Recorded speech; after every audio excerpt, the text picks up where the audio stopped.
భద్రాద్రి కొత్తగూడెం జిల్లా మణుగూరులో ఉద్రిక్తత నెలకొంది. కార్యాలయానికి కాంగ్రెస్ పార్టీ రంగులు వేసి స్వాధీనం చేసుకున్నామని పార్టీ శ్రేణులు ప్రకటించారు.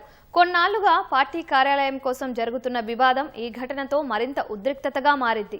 మూకుమ్మడి దాడిలో బీఆర్ఎస్ కు చెందిన కార్యకర్త శ్రీనివాస్ కు తీవ్ర గాయాలు కావడంతో ఆసుపత్రికి తరలించారు. పరిస్థితి అదుపులో తెచ్చేందుకు యత్నించిన పోలీసులకు కాంగ్రెస్ పార్టీ శ్రేణులకు మధ్య తోపులాట చోటు చేసుకుంది. ఇదే కార్యాలయంలో బీఆర్ఎస్ ప్రెస్ మీట్ ఏర్పాటు చేసిన నేపథ్యంలో ఎప్పుడు ఏం జరుగుతుందో అన్న ఆందోళన మణుగూరులో చోటు చేసుకుంది.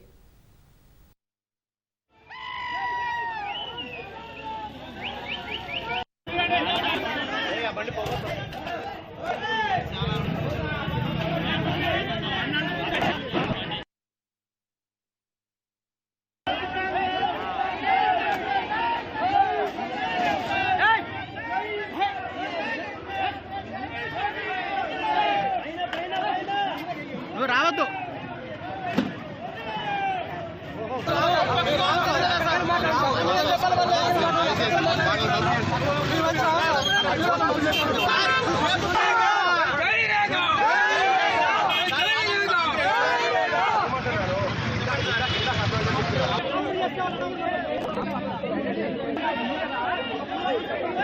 గారు